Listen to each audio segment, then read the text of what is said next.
temas invitados para hablar y discutir el tema de la reforma energética y lo que adicionalmente podamos hablar esta mañana, que son muchos otros temas de un contexto político y de debate obligado en materia de reformas y bueno, pues evidentemente los sucesos recientes en materia política y la detención de una líder sindical como el Bester Gordillo no podrán estar ausentes de esta serie de reflexiones y de comentarios que vamos a escuchar en voz de Francisco Labastida Ochoa. Diré que fuiste secretario de Gobernación y muchas otras cosas. Ex candidato a la presidencia y demás cuestiones, como ya presentamos en su momento. Francisco Labastida, gracias por estar aquí. Con mucho gusto, Carmen. Muchas gracias por la invitación y por estar con dos personajes a quienes estimo, aprecio y respeto. Gracias, Francisco. Manuel Bartlett Díaz, ¿cómo estás, Manuel? Gracias, Carmen. Gracias por estar aquí, bienvenido. Juan Bonotorio, buenos días, bienvenido, Juan. Gracias, Carmen, muy buenos días. Gracias a los tres. Y bueno, yo digo que imposible empezar una mesa como esta, siendo quienes son ustedes, habiendo tenido incluso experiencias directas por sus trabajos y responsabilidades en el gobierno mexicano con el Bester Gordillo. Empecemos por ahí. Una opinión del tema y una opinión del tema en un momento donde del asunto del cual vamos a hablar con ustedes en diferentes ocasiones, que es la reforma energética, pues no se puede disociar por muchas razones. ¿Qué te pareció, Francisco Labastida? ¿La detención o el origen de lo que provocó la detención? El todo, en su conjunto. A ver, si me permiten, me refiero primero al origen.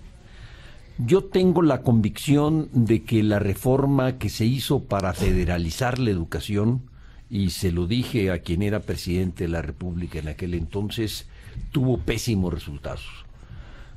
Mandó a darle poderes extraordinarios con la federalización al sindicato y le dio un poder extraordinario al sindicato para decidir planes y programas de estudio y lugares en donde maestros en función de la condicionalidad de la sumisión hacia el liderazgo sindical. Esto se fue acumulando con excesos en el uso del dinero que determinó, junto con la oposición a la reforma, yo creo que determinó la acción final. Fue un conjunto de cosas. Manuel Bartlett, ¿qué dices? ¿Qué impacto político causa la detención del Bester? Tu reflexión sobre el tema. Bueno, mira, yo creo que estamos viviendo un régimen mediático. La detención del Bester ha sido una gran oportunidad para Peña Nieto de proyectarse una y otra vez en cadena nacional de una manera verdaderamente grotesca, lo que revela cuál fue su objetivo final. Bueno, no se nos olvide que el Bester fue aliada de Peña Nieto. No se nos olvide que participó en estas elecciones apoyando a Peña Nieto en todo el país, bajo un supuesto rompimiento. De manera que es una hipocresía limitar este fenómeno exclusivamente a los excesos personales de la señora. El poder del sindicato, fui secretario de Educación, el poder del sindicato lo da el presidente de la República. Sí, acabamos de ver en este momento como un manazo desaparece el poder del sindicato, lo transforma.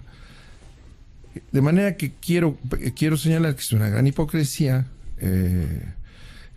poner en ella, en el sindicato, todo lo que fue la pérdida de un impulso de la Secretaría de la Educación Pública en este país. Fue voluntad de Salinas, Zedillo, Fox y el Calderón y el actual, mientras duró.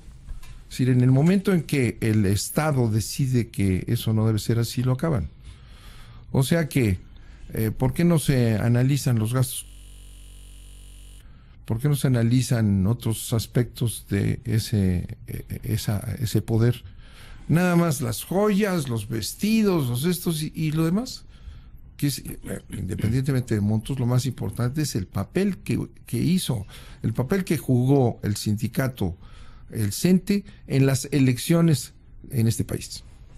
Juan Bonotorio. Pues Carmen, yo creo que es un hecho consumado ya, es una acción que toma el gobierno federal después de una investigación, no sé si de 2 meses como dicen, o era una investigación que ya venía de antes, pero la realidad es que nos muestra una realidad que existe en nuestro país en torno a los sindicatos y nos abre la oportunidad para empezar a plantearnos en la ley la famosa autonomía sindical. Y ya cuando hablamos, cuando estuvimos reformando la Ley Federal de Trabajo, gran debate los artículos 371 y 373, en donde se acotaba o se acota el poder de los dirigentes sindicales con transparencia, rendición de cuentas, elecciones secretas. Eso, pues lo que sucede hoy nos da la confianza de que lo que hicimos con esa reforma, a pesar de tantas objeciones, pues era muy bueno. También nos abre la posibilidad para que de una manera clara y precisa se establezcan mecanismos de reportes fiscales a la Secretaría de Hacienda, al SAT, en virtud de los ingresos de los sindicatos. ¿Qué pasa con eso? Y también, pues se tendrán que abrir auditorías fiscales a los líderes de los sindicatos, porque un ingreso de 2.600 millones de pesos, como hemos escuchado, y sin pagar impuestos, pues ha de ser un paraíso fiscal, un sindicato, por lo que estamos viendo, ¿no? Un sindicato. Cuando viene la detención del Bester Gordillo, de inmediato mucha gente dice, bueno, muy bien, el Bester y los que siguen, ¿no? Carlos Romero de Champs fue el primer nombre que aparece en escena. En esta mesa que hemos convocado con ustedes, técnicamente vamos a hablar fundamentalmente, no únicamente ya se ve, pero fundamentalmente del tema de Pemex y del tema de la reforma energética. Vamos a enganchar este tema con el asunto energético y Petróleos Mexicanos y el sindicato. ¿Y qué seguiría o debería seguir si efectivamente estamos frente a una nueva circunstancia de combate a la corrupción o es un hecho selectivo, estrictamente hablando? Y si es un hecho que selecciona solamente a este liderazgo para mandar una señal y no desmontar otros espacios de corrupción sindical y de otras índoles, será pues evidentemente una historia distinta. Si les parece, abramos la puerta por ahí, Francisco Labastida. Lo que ocurre con el Bester Gordillo podría o debería ocurrir con otros liderazgos como Carlos Romero de Champs, conocido públicamente por razones casi idénticas que el Bester. Bueno, eso va a ser una decisión, obviamente, que se eche el gobierno, que tome el gobierno. Yo no quisiera abandonar, sin embargo, si me permites, un poco el tema de lo que ocurrió con el Bester. Manuel Bartels decía con razón que él fue secretario de Educación y también fue secretario de Gobernación. A mí me tocó vivir como secretario de Gobernación problemas en donde las discusiones y las dificultades o las negociaciones con un sindicato, con la coordinadora, que es el ala, digamos, del PRD, llegábamos nosotros a negociaciones con ellas y al final tenían que pedirle autorización a Elba para poder llegar a un acuerdo. O sea, de ese calibre. O sea, no es un asunto que solo tenga que ver con el sindicato, tiene que ver con otros sindicatos y la fuente de financiamiento de ellos. ¿Qué dices, Manuel? Bueno, yo insisto en lo que estoy diciendo.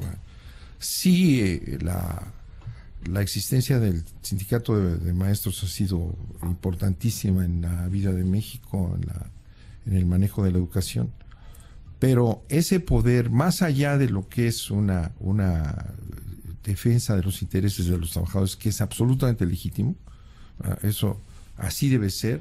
Los trabajadores deben de tener sus sindicatos para proteger en el equilibrio de poderes a sus trabajadores. Pero llevarlo más allá y convertir al sindicato en autoridad, esa es función del presidente. El crecimiento, la participación en la educación misma, el condicionar programas, el poner subsecretarios de oración, que lo de mismo, educación básica, de la lotería, que lo mismo, directores de la lotería, que lo mismo lo hacía Jongitud, subsecretarios, los delegados de educación en el país, porque se mantenía una vinculación directamente el presidente de la República y la cabeza del sindicato. De manera que no nos limitemos a eso, sino vamos a ver cuál fue la función que se desempeñó, la función electoral, para empezar. Esa maquinaria, digamos así, llamémosle maquinaria electoral al sindicato, que en algún punto, con la alternancia, podría ponerse al servicio de unos y otros, como sucedió. Las alianzas del sindicato y del poder político del Bester Gordillo servían al PRI, al PAN, al PER. Las alianzas son públicas. Esa maquinaria queda intocada y quedará al servicio de quién, pero si además, es que así queda. Pero además, Karen, yo creo que hay una diferencia de fondo. A ver. No se ha mencionado la maquinaria. No, la estamos mencionando acá. Los vestidos. Bueno, mencionemos aquí la maquinaria. Para que veamos dejemos los zapatos del Bester a un lado y hablemos de la maquinaria del Bester. Yo creo que hay una diferencia de fondo. La federalización que se hizo en tiempo del presidente Salinas no solo le mantuvo el poder al sindicato, sino que se lo engrandeció. Le dio facultades adicionales. Porque el sindicato negociaba con el gobierno federal y con los gobiernos de los estados. Y a un estado le sacaba 100 pesos más para transporte, a otro estado le sacaba 100 pesos más para útiles escolares, a otro unos días más de vacaciones, y entonces eso vino a quebrar las finanzas de los dos niveles de gobierno. O sea, salió con más poder después de la federalización el sindicato del Bester que antes. Y hoy se procedió exactamente al contrario, porque primero se hacen las reformas en la Constitución, luego vienen los cambios que se van a poner a consideración de los señores legisladores para la ley de educación, y en el proceso viene la detención de Elba. O sea, yo lo quiero ver en el contexto de un proceso de transformación y de mejoría de la calidad de la educación, y en donde el Estado toma la responsabilidad y la dirección de la política educativa. Pero no hay duda de que ahí finalmente, como dices, más poder se le dio, no hay la menor duda, eso está muy bien dicho por ti. ¿Qué hizo con ese poder? Bueno, yo digo, hay una traducción político-electoral que redituó para hacer más poder y para tener los espacios que se pagaban como facturas. Tú dijiste la dirección de la lotería. Carmen, a ver, hacer hasta presidentes. Sí. ¿También para eso sirvió? En la elección de Calderón. ¿El punto 5? Pero yo no... ¿Cómo? Las llamadas por teléfono en a el los momento gobernadores crucial. Gana, entre comillas, Calderón por 200,000 votos, ¿no? Y la acción del sindicato fue definitiva. ¿Y así lo cobró? Bueno, y eso es lo que significa todo este poder. Dice Paco, y tiene razón, que la federalización, que fue la descentralización, así se llamaba, el que le devolviera la federación a los estados el manejo de su educación local, ¿verdad? Que fue una gran discusión. Eso me tocó a mí, ¿verdad? Nosotros hicimos una descentralización educativa, que es lo que quería Salinas, pero tenía que haberse hecho, ¿verdad?, descentralizando al sindicato. Claro. Es decir, si tú haces una descentralización, dices muy bien, entonces, ¿qué fue? El sindicato se opone y dice, no, ¿cómo? Pues debe haber una federación de sindicatos también, el sindicato de Sinaloa, el sindicato de profesores de Puebla, el sindicato de Veracruz, ¿verdad? Y no. ¿Y quién es el que hace eso? Salinas. Si Salinas toma la decisión, fue una discusión amplísima, que además les da a la cabeza del CENTE, les da la posibilidad de cobrar las cuotas, de quedarse con las cuotas en los estados de la federación. Poder enorme. ¿Y quién se lo da? ¿Y quién lo disfruta? El presidente de la República.